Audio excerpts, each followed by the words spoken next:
Hello hello hello hello. Okay, I hope आप सब बहुत अच्छे होंगे, अपना रिवीजन किया होगा आपने। तो बिना वक्त बर्बाद किए आज टॉपिक शुरू करते हैं। तो पहले क्वेश्चन लेते हैं, ठीक है। तो क्वेश्चन है कि एक स्फीयर है और एक प्लेन दिया है आपको। स्फीयर की क्वेश्चन आपको दी हुई है x square plus y square plus z square plus 2ux।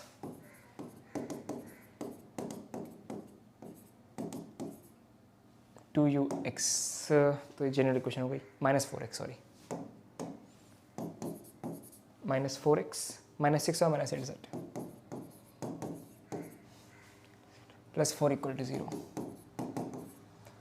और एक प्लेन की क्वेश्चन दी हुई है x plus y plus z = 3। ठीक है, तो एक स्फीयर है, एक प्लेन है। इस स्फीयर और प्लेन की वजह से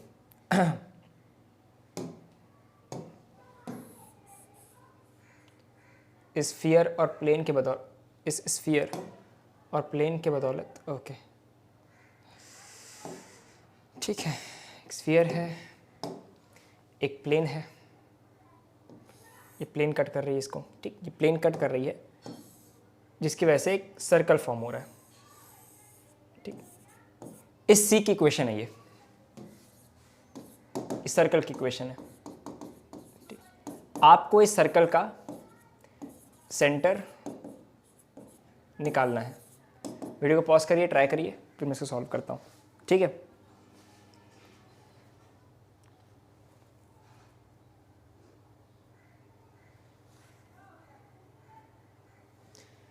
देखिए, देखो, पहला काम तो ये करना है कि आपको पहली बात तो इस स्फीयर का सेंटर निकालना है।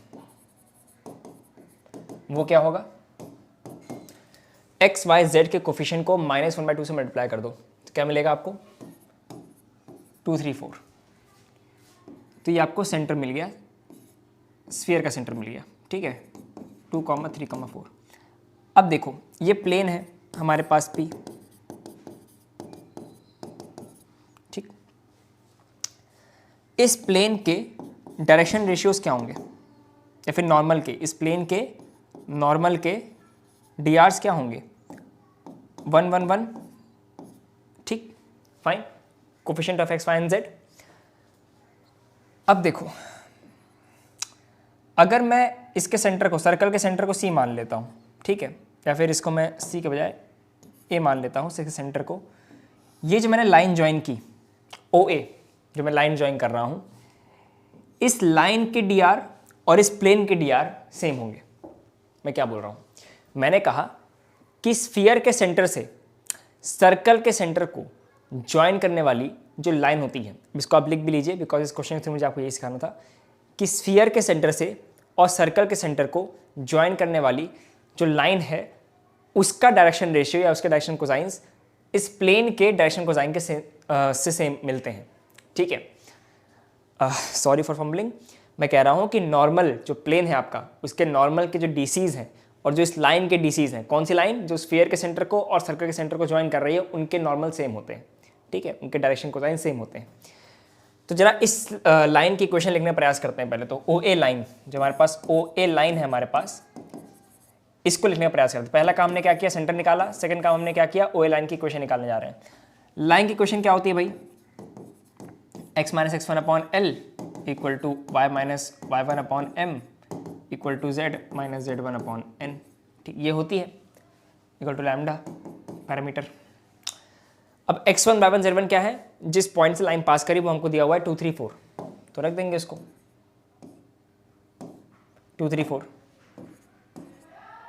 ठीक। और इस लाइन के एलिमेंट क्या होते हैं, उसके डायरेक्शन कोसाइन जो कि हमको दिए हुए हैं, जो प्लेन के डायरेक्शन कोसाइंस होंगे।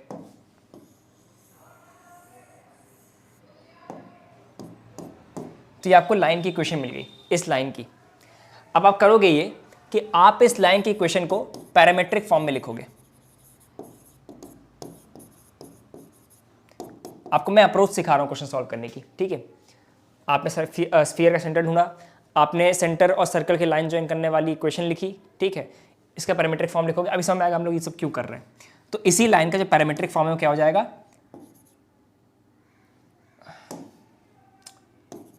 Lambda plus 2, lambda plus 3, lambda plus 4, ठीक है, पैरामीट्रिक फॉर्म।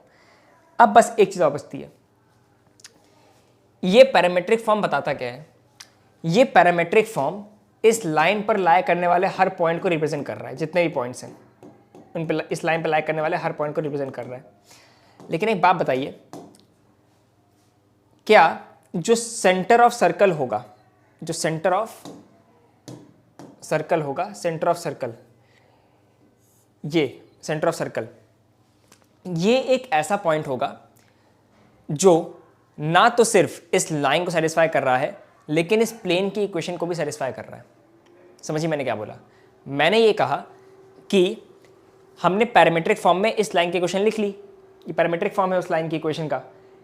इसी पैरामीट्रिक फॉर्म ऑफ लाइन की इक्वेशन को हम लोग प्लेन की इक्वेशन में रखेंगे और वो हमको सर्कल का सेंटर देगा। क्यों? बिकॉज भैया ये लाइन जो है ये इस प्लेन को कट करते जा रही है कि नहीं?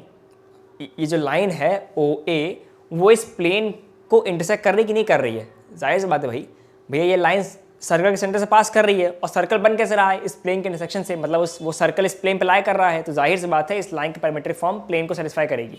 कुछ नहीं, अब इसको आप रख दीजिए प्लेन में, तो देखिए प्लेन की इक्वेशन में रख दीजिए इसको, तो x मतलब कि lambda plus 2 plus y, y मतलब कि lambda plus 3 plus z, z मतलब कि lambda plus 4 minus 3 equal to 0। अब यहाँ से आप लैम्डा की वैल्यू निकाल लो, तो क्या हो जाएगा? 3 lambda, 2 plus 3 5 plus 4 9 plus 9 minus 3 बराबर 0। तो यहाँ से आपकी लैम्डा की वैल्यू क्या आई? लैम्डा की आपकी वैल्यू आई 9 माइनस 3 6/2, मतलब लैम्डा की वैल्यू 2 आ गई। इसको यहाँ पुट करो तो आपके जो आंसर आया, यहाँ पुट करिए तो आपका जो स्फीयर का सेंटर होगा वो क्या हो जाएगा?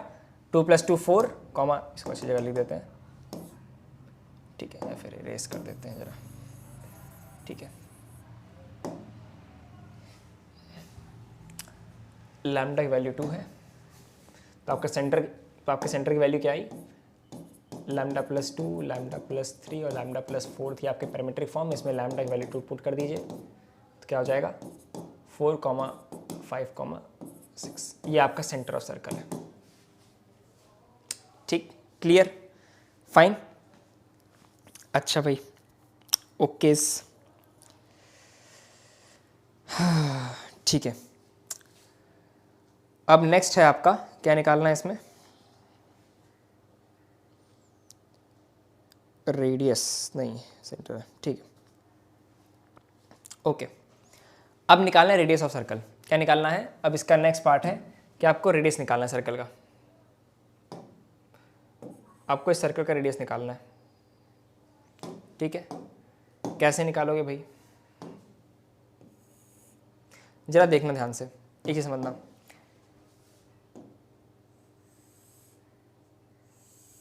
हमको ये डिस्टेंस निकालनी है, small r, radius of circle. इस सर्कल का रेडियस निकालना है। क्या मेरे को, अगर मैं इस पॉइंट को P मान लूँ, इस पॉइंट को मैं P मान लूँ, तो क्या मेरे को OP पता है? OP क्या है? OP कैपिटल R है, इस स्फीयर का रेडियस है, ठीक है। OP कैपिटल R है, ये इस स्फीयर का रेडियस है,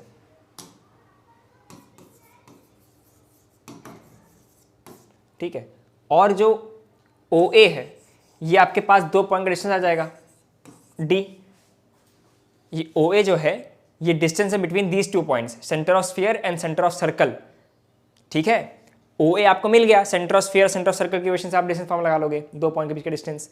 OP आप निकाल लोगे, इस स्फीयर का रेडियस आपको पता कैसे निकलता है, आप AP निकालिए खुद से, ठीक है। आंसर है आपका √13, तो इसको सॉल्व करना बैठ के, ठीक है। ये आपका आंसर होगा, इसको खुद सॉल्व करिए, मैं नहीं कराऊंगा, आपको मैंने हिंट दे दिया है।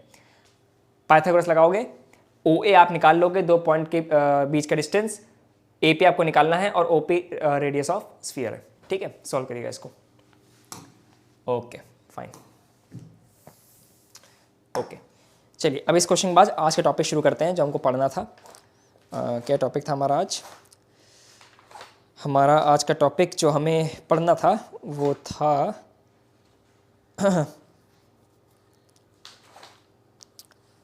हाँ, angle between the intersection of 2 spheres. Topic लिखिए, टॉपिक है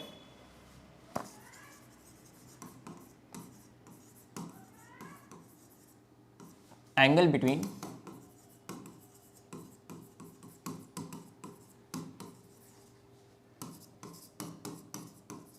intersection of two spheres, angle between intersection of two spheres. जैसे क्या मतलब हुआ इसका, ये एक स्फीयर है, ठीक है, और ये एक स्फीयर है,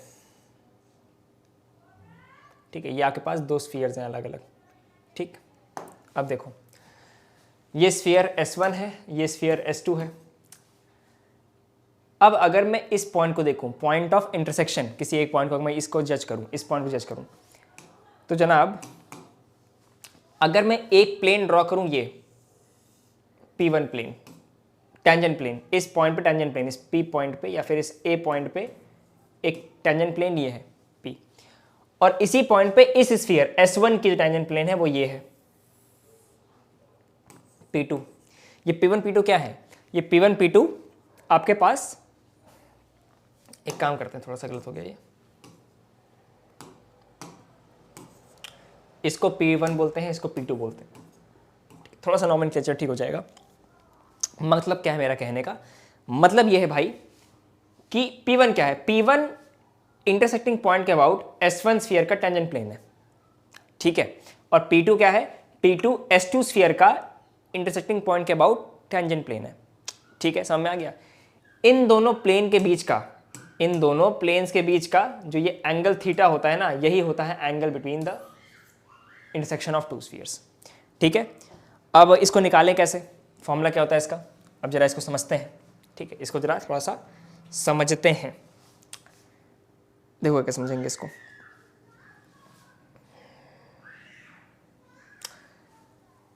यहाँ पे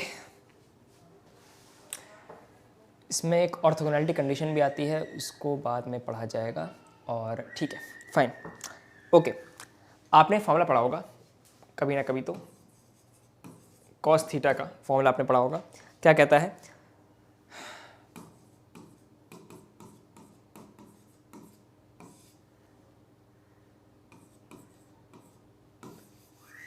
ये है trigonometric formula for the angle between the two sides, the two adjacent sides of a triangle when the sides are given, ठीक है, उसका कोसाइन निकालने के लिए फॉर्मूला हम लोग यूज़ करते हैं। अब जरा इसमें थोड़ा देखिए ध्यान से, देखना क्या इसमें एक चीज़ होती है, यहाँ पे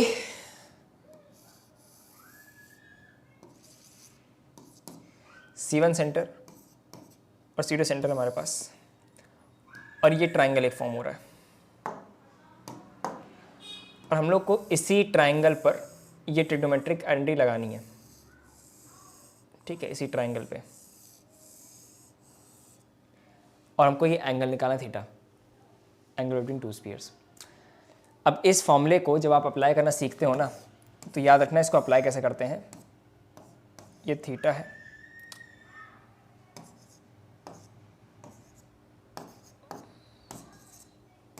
ठीक है, ये थैंक, अब इसको अप्लाई कर सकते हैं यहाँ पे, और सिमिलरली जब इस ट्रायंगल पे इसको अप्लाई करोगे, जहाँ पे ये क्या हो जाएगा, ये आपका R1 हो जाएगा, ये आपका R2 हो जाएगा, और ये D डिस्टेंस है, distance between the centres of two sphere. उसी फॉर्मूले को इस ट्रायंगल पे अप्लाई करिए और आप थीटा की वैल्यू निकालिए, तो आपको आंसर मिल जाएगा। आपका आंसर क्या आएगा वो आपको नोट करना है, आपको याद करना है रिजल्ट सीधे सीधे। वो रिजल्ट क्या है, वो रिजल्ट ये है आपका B square plus C square, मतलब R1 square plus R2 square minus A square, A का मतलब D square upon 2 R1 R2। This will give you the angle between, ये आपको cosine of the angle between देगा, ठीक है, cos theta की value देगा। तो यहाँ से आप जब दो स्फीयर की इक्वेशन दी हो तो उनके बीच का जो एंगल है, इंटरसेक्टिंग एंगल, वो आप कैसे निकालोगे, यहाँ से निकालोगे। आप दोनों स्फीयर का रेडियस निकाल लोगे, उनके सेंटर्स निकालोगे, सेंटर्स के बीच का डिस्टेंस निकालोगे, और फिर ये आंसर लगा दोगे खटाक से। समझ में आ गया, कोई दिक्कत।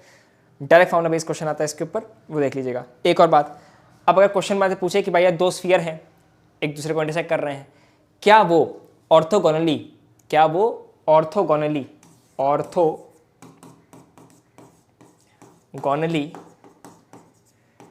इंटरसेक्ट कर रहे हैं कि नहीं कर रहे हैं,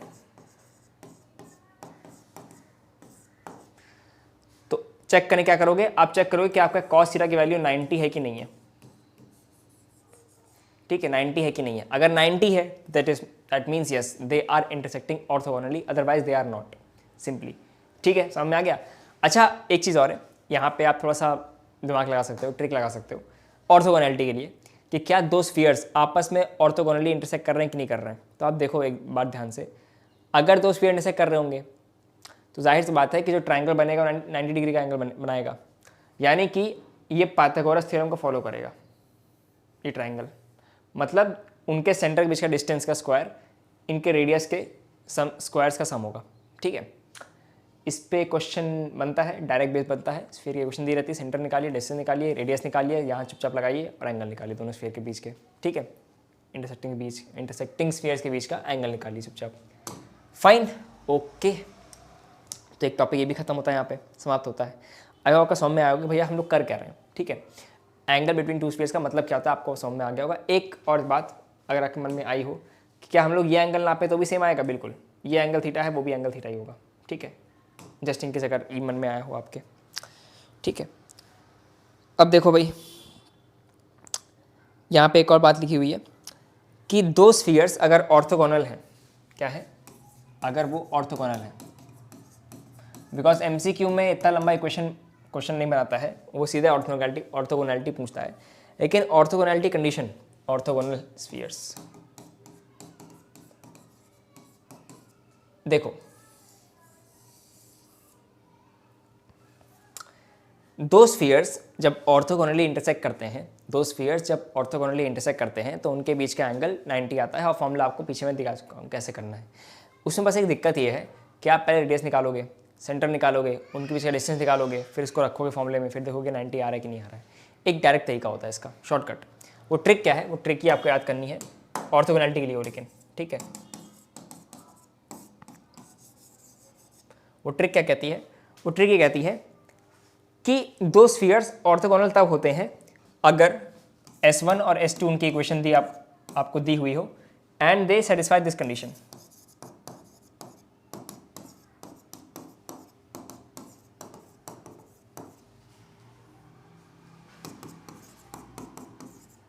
विथ साइन, ठीक है, ये आपकी ऑर्थोगोनैलिटी कंडीशन है। ठीक है, इसको याद कर लीजिएगा। सिंपली आप चेक करिए स्फीयर के इक्वेशन में, आपको स्फीयर की इक्वेशन पता ही होती है। स्फीयर की इक्वेशन जो होती है जनरली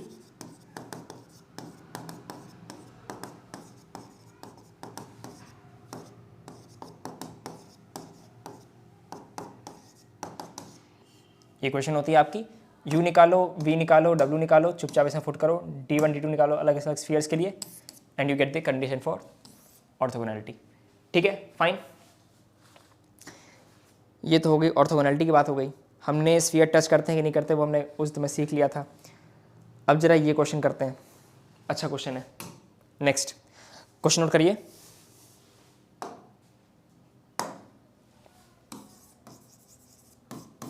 क्वेश्चन है find the equation of sphere.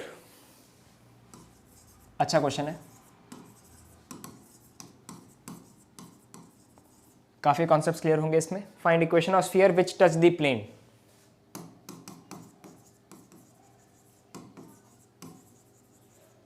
कौन सी प्लेन है, which touch the plane 3x + 2y - z + 2,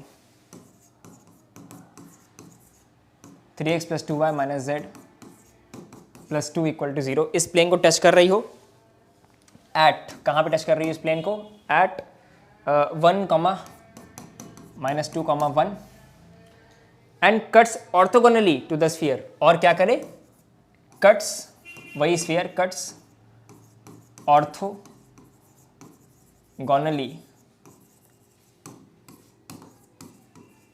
the sphere S। कौन सी स्फीयर कट कर रही है,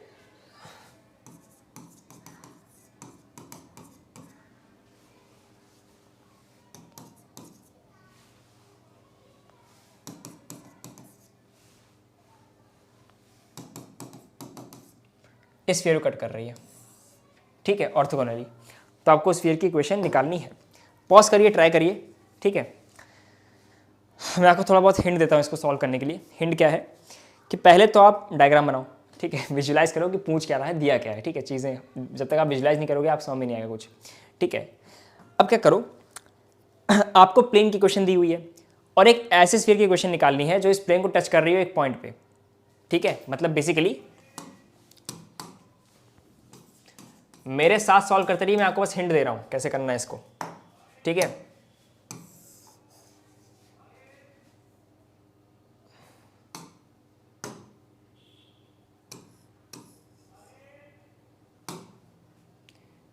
ये प्लेन है, इसको इस पॉइंट टच कर रही है। किस पॉइंट टच कर रही है? 1 - 2 1 पे टच कर रही है स्फीयर को, इस पॉइंट ए पर टच कर रही है, ठीक है। इस C1 स्फीयर की हमको इक्वेशन निकालनी है, ठीक है। इस प्लेन को टच कर रही है। प्लेन की वैल्यू क्या है? प्लेन की इक्वेशन ये है हमारे पास, ठीक है। पी प्लेन है, ऐसे C1 स्फीयर है हमारे पास। आप करो क्या, आप करो ये कि पहले तो आप इसके सेंटर को आप मान लो O, सेंटर को O मान लो, और पहले काम करो कि आप OA की इक्वेशन निकालो। और जो OA लाइन है ना, ये OA जो लाइन है आपके पास, OA लाइन, इस OA लाइन की L, इस OA लाइन की L मतलब OA, इस OA लाइन की आप पैरामीट्रिक फॉर्म लिखो पहले तो, जैसे लास्ट क्वेश्चन में हमने किया था। लिखिए इसको जल्दी से, पैरामीट्रिक फॉर्म लिखिए, ठीक है, फाइन। और फिर उस पैरामीट्रिक फॉर्म से आपको इसका सेंटर मिल जाएगा, ठीक है।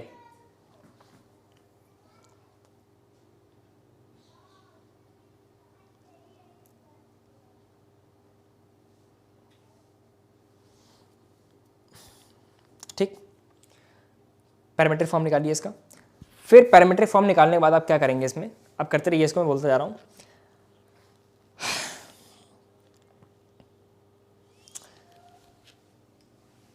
उस पैरामीट्रिक फॉर्म को आप उसका सेंटर मान लेना, उस पैरामीट्रिक फॉर्म को आप उसका सेंटर मान लेना, ठीक है। देखो क्या बोल रहा हूं, मतलब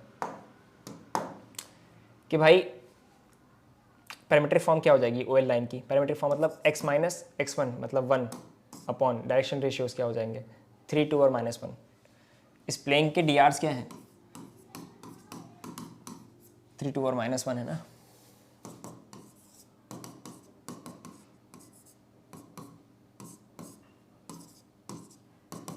ठीक है, ये आपकी पैरामीट्रिक फॉर्म हो गई इस लाइन की, जो क्या आएगी? x = 3 lambda + 1, 3 lambda + 1, comma 2 lambda - 2, comma -lambda + 1, 1 - lambda. ये सेंटर हो गया स्फीयर का पैरामीट्रिक फॉर्म के अनुसार, ठीक है। हम लोग मान रहे हैं कि पर्टिकुलर लैम्डा के लिए हमको सेंटर ही मिल रहा है, ठीक है भैया। ये पैरामीट्रिक फॉर्म है इस लाइन की, और हम लोग मान ले रहे हैं कि लैम्डा एक ऐसा पैरामीटर है जो उसके सेंटर पर ही लाई कर रहा है, मतलब लाइन को सेटिस्फाई कर रहा है और वो स्फीयर का सेंटर ही है। आपको समझ में आ रहा है मैंने क्या बोला? मैंने कहा पहले तो आप OA लाइन की इक्वेशन लिखो पैरामीट्रिक फॉर्म में, ठीक है। अब भैया स्फीयर का सेंटर इस लाइन पे लाई करेगा ही करेगा, तो मान लेते हैं किसी पर्टिकुलर लैम्डा की वैल्यू के लिए वो सेंटर पे लाइन करने वाला पॉइंट यही है, ठीक है। अब देखो, क्या आप ये डिस्टेंस निकाल सकते हो? ये R डिस्टेंस निकाल सकते हैं, बिल्कुल। डिस्टेंस फॉर्मूला यूज करो तो R डिस्टेंस वैल्यू क्या हो जाए? R की वैल्यू क्या हो जाएगी हमारी? R की वैल्यू हो जाएगी √ distance formula this minus this, this minus this, this minus this का स्क्वायर, उसका सम। तो 3 लैम्डा का स्क्वायर प्लस 2 लैम्डा - 2 + 2, यानी कि 2 लैम्डा का स्क्वायर प्लस 1 - लैम्डा -1 मतलब - लैम्डा का स्क्वायर। भैया मैंने इस पॉइंट का और इस पॉइंट के बीच में डिस्टेंस फॉर्मूला लगाया है, ठीक है। डिस्टेंस फॉर्मूला इसको लगाने पर आपकी वैल्यू जो आती है, आपकी R की जो वैल्यू आएगी वो आएगी 14 √14 लैम्डा, ठीक है। ये आपका R की वैल्यू आ गई, ठीक, ओके।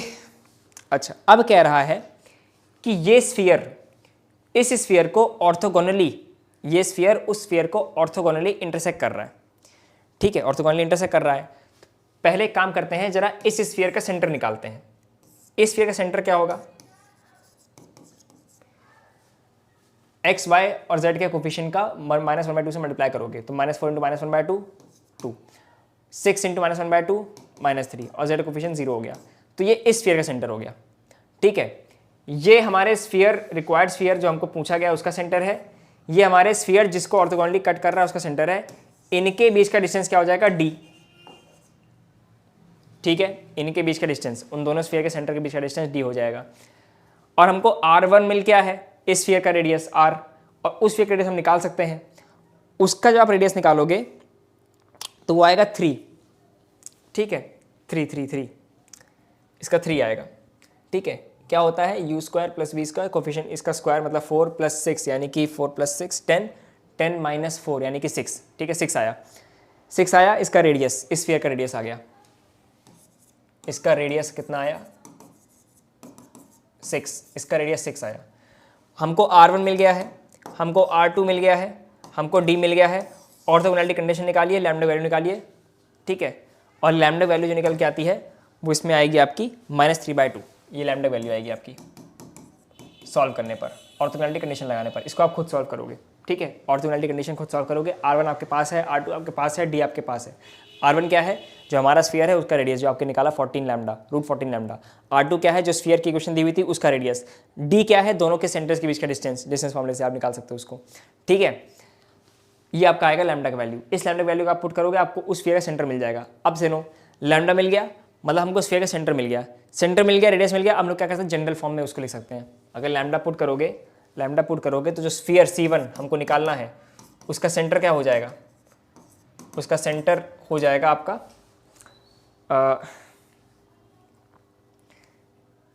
-7/2 -5 5/2। ठीक है, ये इसका सेंटर हो जाएगा हमारे रिक्वायर्ड स्फीयर का। और जो रेडियस हो जाएगा हमारे रिक्वायर्ड स्फीयर का वो √14 × लैम्डा, मतलब कि √3/2 लैम्डा। ठीक है, माइनस साइन मत लगाओ भैया, रेडियस पॉजिटिव ही होता है तो मान लेना मॉडुलस उसका पॉजिटिव। सेंटर दिया है, रेडियस दिया है भैया, आप लगा लो। x - x1 plus y - y1 plus z - z1 is equal to R²। 14 × 6, 14 × 9 sorry,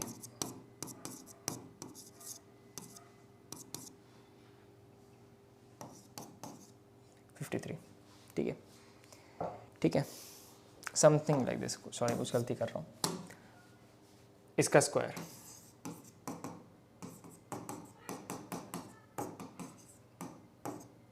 7 9 63 63/2। इसको सिंप्लीफाई करोगे, ये आपकी हमारी आंसर हो गया। बढ़िया क्वेश्चन था ये, बहुत बढ़िया क्वेश्चन था, शानदार क्वेश्चन। ठीक है, तो इस क्वेश्चन में हमने कई सारे कॉन्सेप्ट्स को यूज़ किया, ऑर्थोगोनैलिटी कंडीशन को यूज़ किया, इंटरसेक्टिंग स्फीयर को यूज़ किया, पैरामीट्रिक फॉर्म ऑफ लाइन को यूज़ किया, सेंटर निकालना यूज़ किया, direction ratio, direction cosine concept use किया। बहुत अच्छा क्वेश्चन था ये। ठीक है, इसको रिवाइंड करके आप फिर देखिएगा कैसे हुआ है।